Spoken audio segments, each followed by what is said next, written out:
Kraft presents The Great Gildersleeve. Yeah.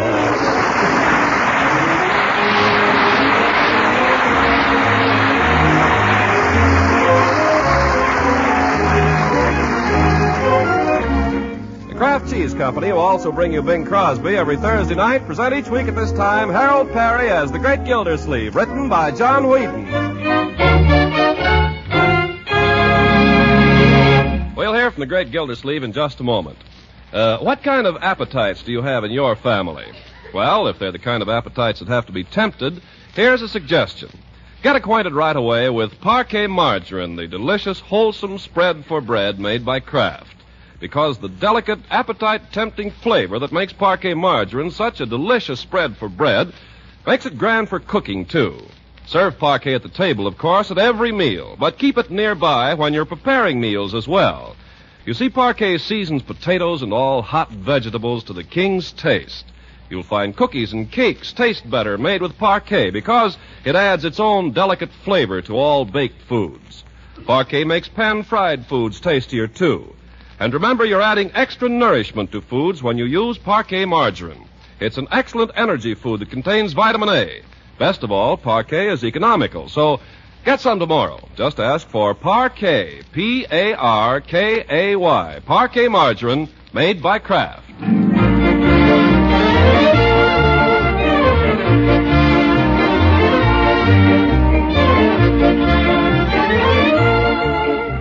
Now let's join our friend, the Great Gildersleeve. For several days, he's been harboring a dark secret. To wit, the third tooth from the rear on the upper left-hand side has been giving him a little trouble. Oh, it has not.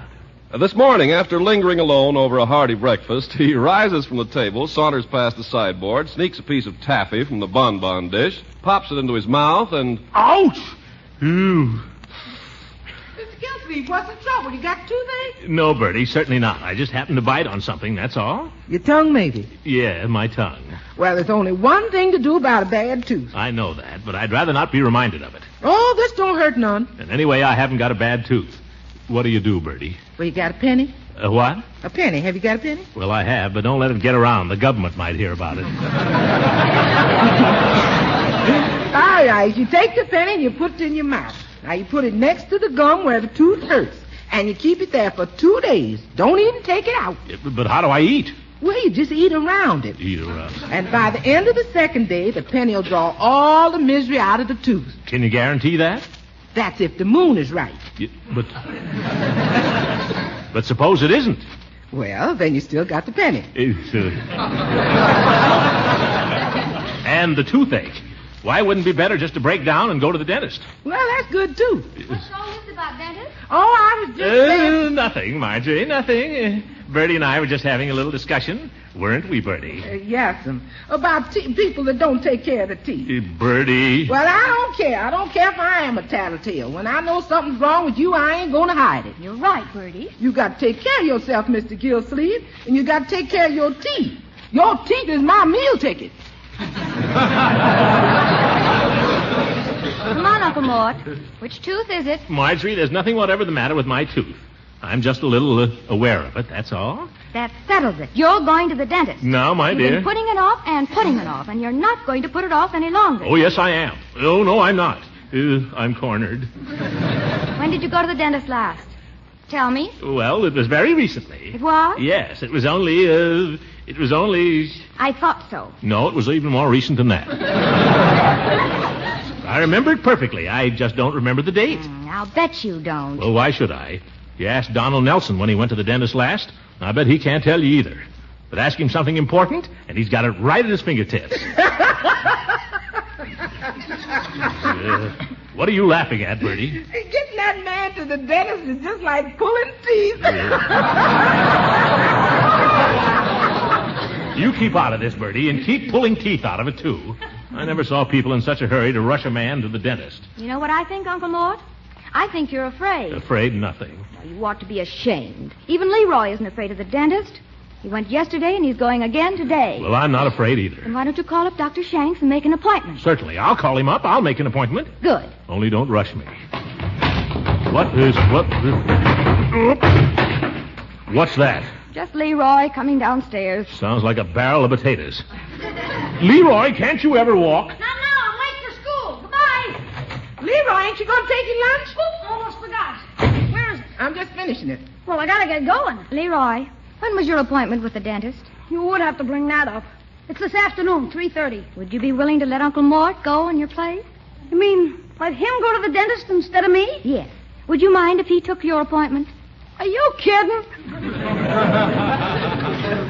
Now, Marjorie, I don't want to rob the boy of his... No, not at all. I'm glad to do it, glad to do it. What's the matter? You got a toothache? It's nothing but a slight twinge. Nothing for everybody to get so excited about. Oh, gee, that can be bad, though. You want to take care of that. No, my boy. It's more important for you to keep your appointment. Take care of your teeth when you're young, and they'll take care of you when... they'll take care of you. But, Uncle Mort, my tooth doesn't ache. That's funny. What? Now that you mention it, neither does mine. It stopped. What do you know about that? Much ado about nothing, huh? Uncle Mort?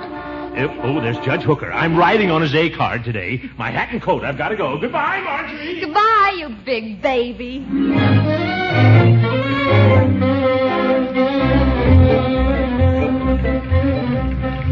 Hurry up, Gildy. I got the motor running. Good morning, Judge. Well, this looks like a wonderful day, doesn't it? Never mind the salutations. This is costing me gas. Hop in. Well, how goes it, Gildy? Well, tell the truth, Judge, not so good. Did you ever have a tooth that... Hey, look out! I saw him. You saw him. Did you ever have a tooth that hurt whenever you bit down on it, Judge? Did I ever have a tooth? Well, just take a look in there. I see in the bag. Where? Judge, watch where you're going. I'm watching. Well, keep your hands on the wheel, you old goat. I want to tell you, I had an impacted wisdom tooth once, and he had to go in there after with a hammer and a chisel. Ooh. Worst thing that ever happened to me. Only thing to do, though, if you got a bad tooth, get it out of there. Chop it out. Get rid of it. It'll only make you trouble. But mine isn't a wisdom tooth. Makes no difference. Does it ache when you chew candy? Well, yes, it does. Same as mine. It's impacted, all right. It'll have to come out. Oh, I was afraid of that. You, Judge, watch out! Hooker, that was a little close.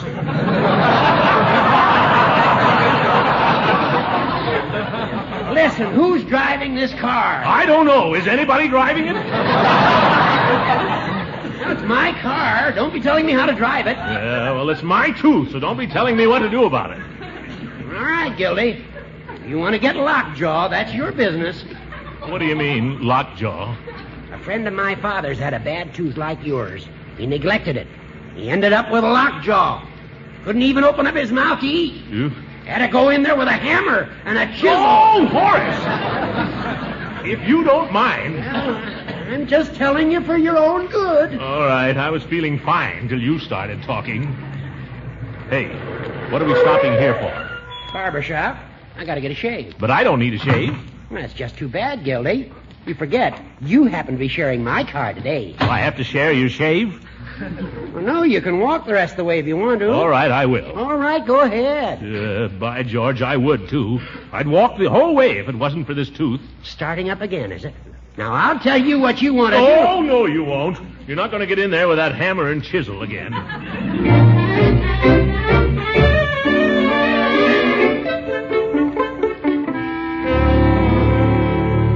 Make it a quick shave, Floyd. I got Gildersleeve waiting here. Oh, carpool, huh?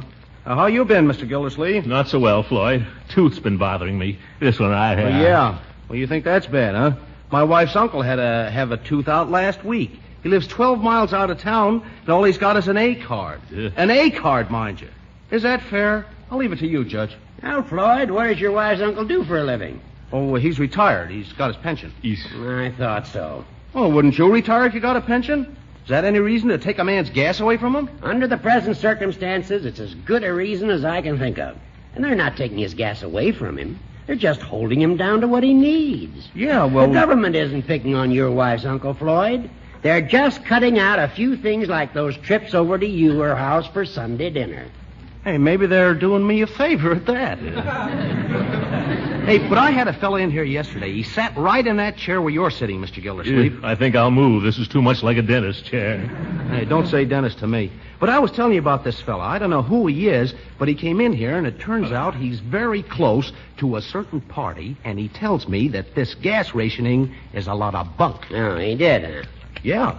He says there's no shortage of gas. He says there's gas to burn right here in Summerfield. They're not rationing gas, Floyd. They're rationing mileage. They're rationing rubber. Well, why don't they say so then? They've been saying so. If you could just read, you ignorant... Now, Horace. Perhaps reason would be more effective with our little chum here. Yeah, gee, let's not get into an argument over this. All right, Gildy, you try to explain it. I will. Now, Floyd, you say that gas rationing is the bunk. Well, that's what the fella told me. But, Floyd, do you know who controls most of the rubber in the world today? The Japs. 90% of it. That's right. That's right. And do you know how important rubber is? This whole country moves on rubber. Well, now, wait a minute. Trains don't. I've been on a train. You've been on it. I know, but the fact is that most of this country's traveling is not done on trains or trolleys or airplanes or buses. Oh, yeah? Yeah. Wait a minute. Here's a piece of paper I cut out. Look, 86% of the traveling done by Americans last year was in private automobiles. Is that a fact? That's why it's important to keep your car and my car going.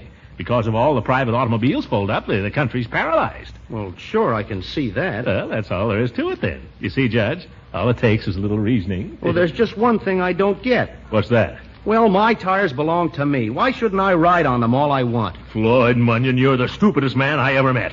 I don't see how you ever got through even barber college. Why is... Hey, Gildy. What? What happened to the light of pure reason? All right, you try explaining it. Let me see you get anywhere with him. All right. What is it you don't understand, Floyd? Well, what about this synthetic rubber? What about that? What about it? Have you got any? No. Then how are you going to ride on it? Say, Gildy. Who's explaining this, you or me? Well, all I got to say is they're my tires, and why shouldn't I ride on them? This is a free country, isn't it? By George, it won't be free much longer if people figure the way you do. Now, wait a minute, Mr. Gildersleeve. I will not. If I... Stop waving that razor at me, Floyd. All I say is a man has a right to his opinion. Well, I have an opinion I'd like to express at this time. What's that? You and all the other people who squawk about gas rationing give me a pain. And not in my tooth, either. I'll see you later.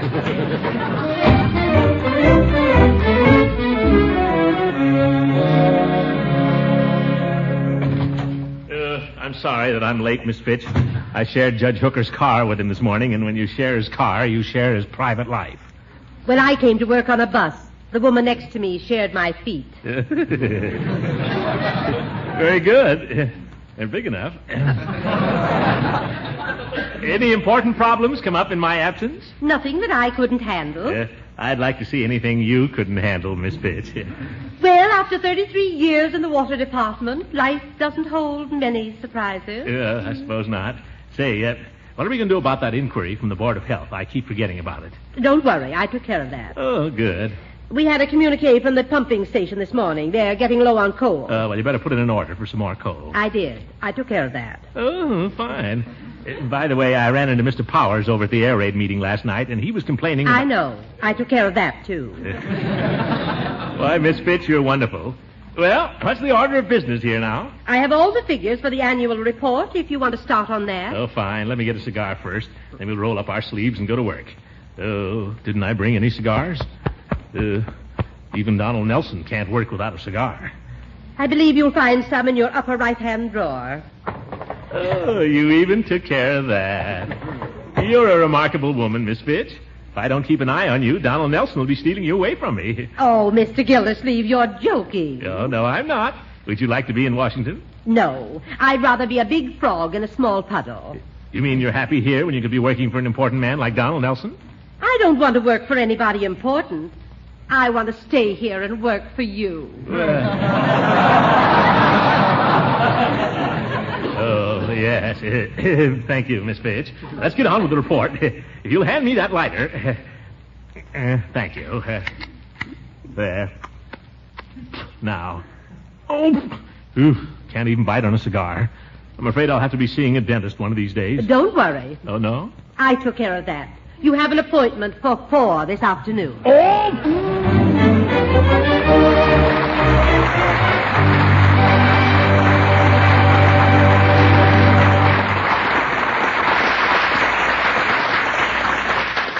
great Gildersleeve will be with us again in a few seconds.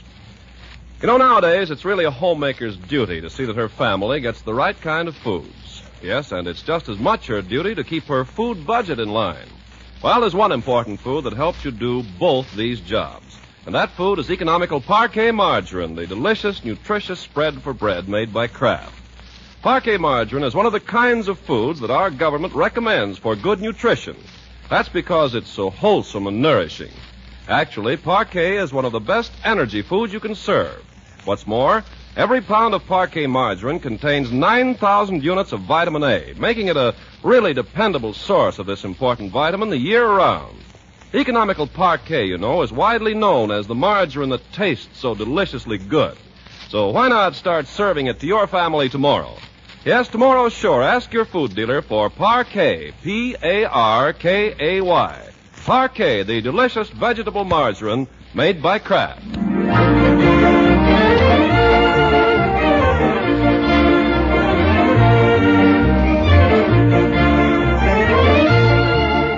Now, let's hurry back to the great Gildersleeve, who's in a sorry state by this time, unable to work, unable to eat, and unable to think of anything but his approaching appointment with the dentist.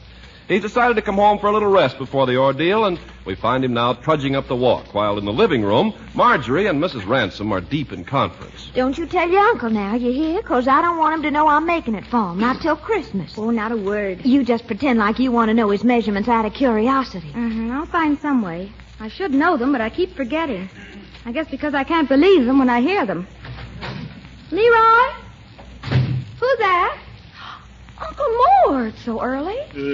Hello, my dear. Hello, Leila. Oh, Throckmorton, you just came here to spy. Oh, no, I live here, remember? Spy on what? Wouldn't you love to know? Oh, would I? I don't know what you're talking about. Well, Christmas isn't so terribly far off, you know. Christmas. Oh, Christmas.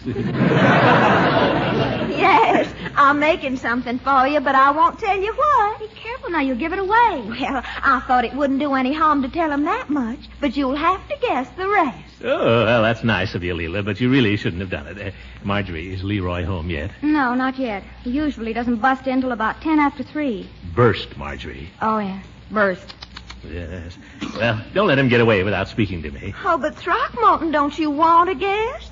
Haven't you any curiosity? Guess? Guess what? What I'm making for you. Oh, well, I'm afraid I wouldn't be very good at guessing today, Leila. Tell the truth, I'm feeling a little under the weather. Uncle Mort, is it that tooth again? Well, yes. Oh, I knew it. If you'd gone to the dentist, you'd feel better. I'm going to the dentist, and I feel worse. Glad you finally got some sense. Now, why don't you just lie down here and rest till it's time to go? I think I will, if you don't mind. Yes, now go get a hot water bottle. That may help. Lie down now, Throckmorton. That's right. Poor boy. Got a nasty tooth. Lay your head down now, and I'll just kneel here and soothe your brow.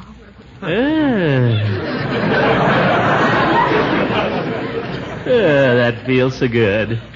You have healing hands, Leila. Oh, gracious, I'm afraid they're pretty rough now that I'm doing my own work. Isn't that admirable? Don't stop. I think the pain is going away. Throckmorton, Yes, Leila? it begins with an S. If what does? The thing I'm making for you. Oh, yeah. It's a nice letter, S. I don't want you to get the idea that just because I'm making you a present, you have to give me one, though. I don't want you to think that. Oh, I wasn't thinking that. Promise you won't give me anything now. All right, I promise. On your word of honor? On my word of honor. Oh.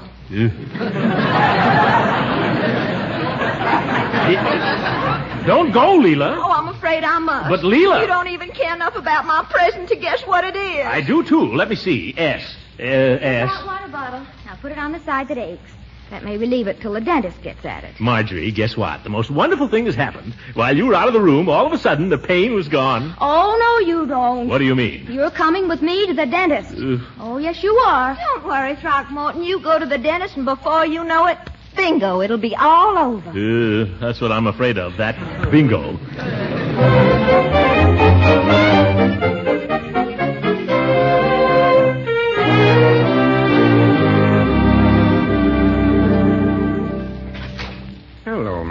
Gildersleeve. Hello, Peavy. Peavy, I just sneaked in for a minute. I've got to talk fast. They're waiting for me outside the drugstore. Who, the police? The police? No. Marjorie and Leroy. Oh, Mr. Gildersleeve, you're shaking. Well, you'd be shaking, too. I'm on my way to the dentist. The dentist?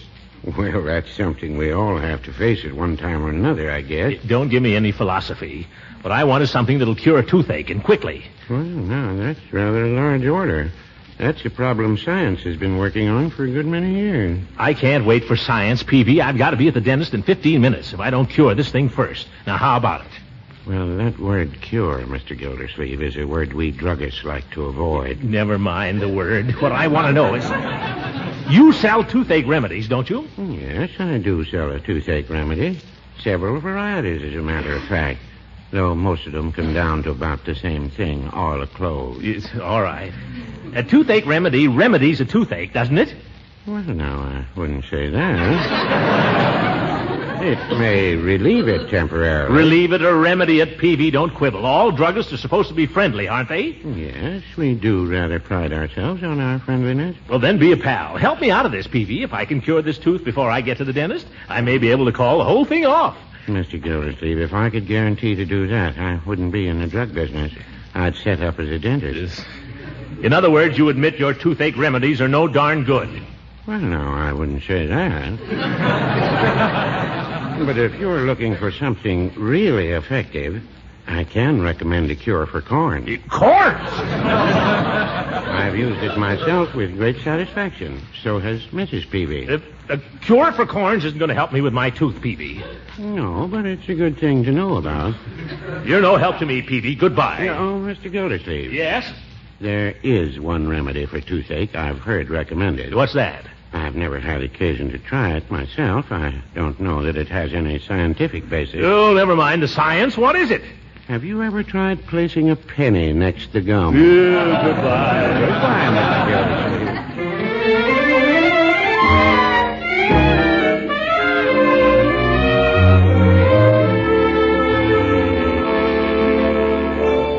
Wouldn't you think the doc could get some decent magazines in here? Not a comic book in the whole place. Be quiet, Leroy. Why? Who's dead? Leroy. What are you so nervous about, Unc? I'm not nervous. I just don't like waiting, that's all. Makes me restless. Your hand's trembling. Leroy, read your magazine. Look at mine, steady as a rock. I bet I could hold it still for 5 minutes. You think you could hold your tongue still for a few minutes? Sure. Well, try it. If you're not nervous, Unc, what did you make Marge drive you down for? Well, because if you must know, dentists sometimes give people gas.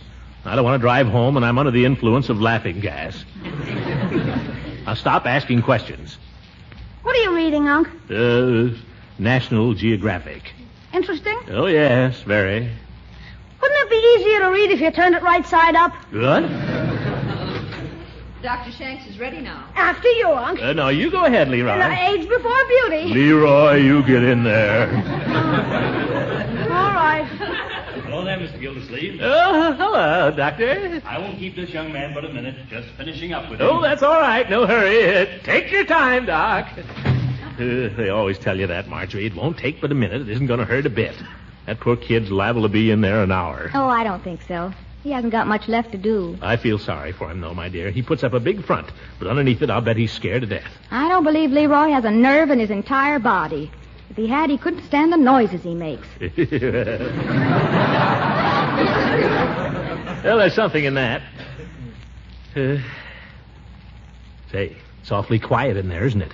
Is there anything strange about that? No, I just wonder what they're doing to him. Why don't you try not to think about it, Uncle Mort?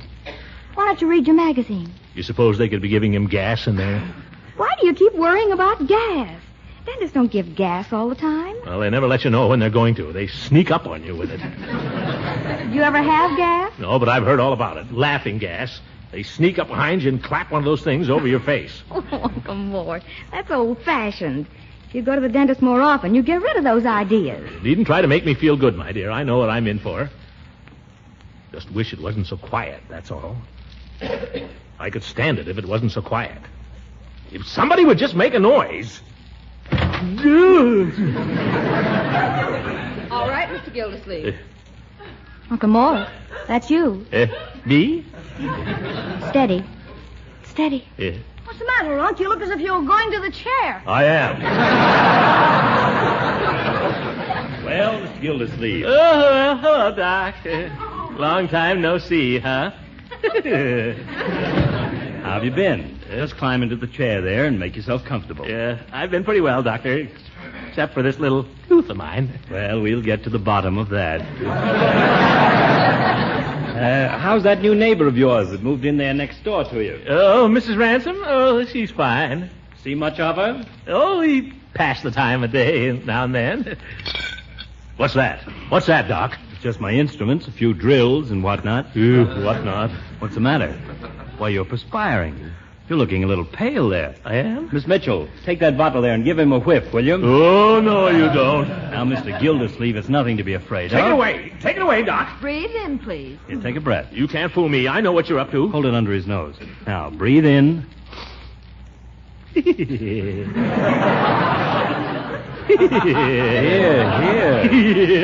out of that.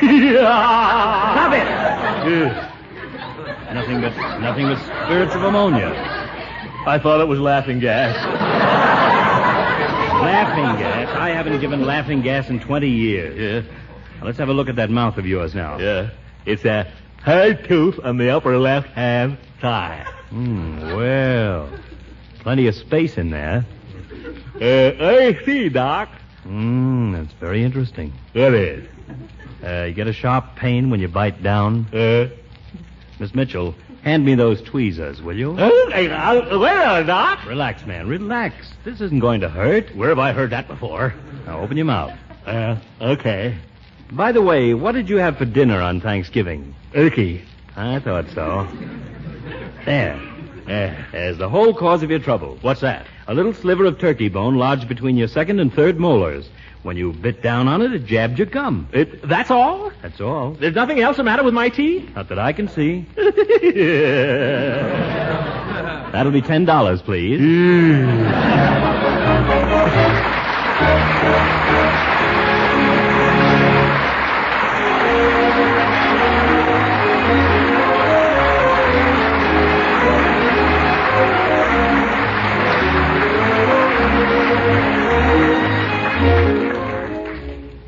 Dear Diary, well, it's been nearly a week now, and I've still got more than 3/4 of a tank full. I've managed to get to most of the places I wanted to go, and I even got to one place I didn't want to go to at all. Yeah, maybe it isn't going to be so bad. What worries me is people like Floyd the barber. They don't seem to realize that the shortage of rubber is nationwide, and that's why rationing has to be nationwide. I read where Jeffers says the tires we have on our cars now are going to have to last us at least till the middle of 1944. Of course, I don't know Jeffers personally, but Donald Nelson speaks well of him.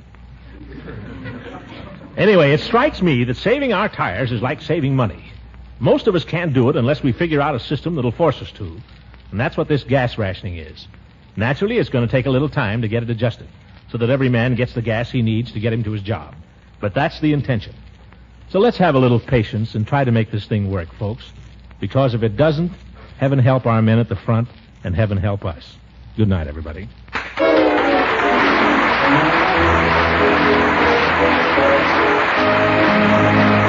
Original music heard on this program was composed and conducted by Billy Mills. This is Ken Carpenter speaking for the Kraft Cheese Company and inviting you to tune in again next week for the further adventures of the Great Gildersleeve.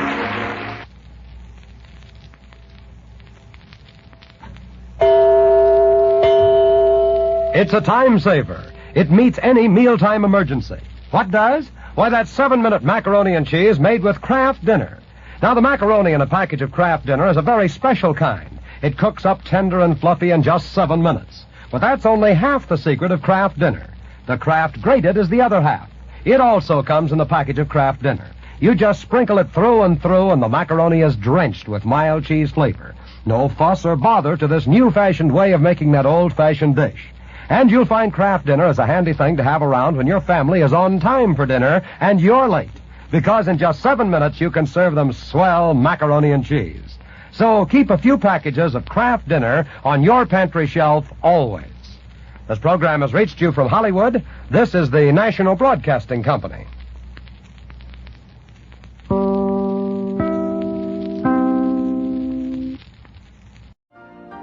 You've been listening to the OTR Gold Network. Find more classic radio at otrgold.com.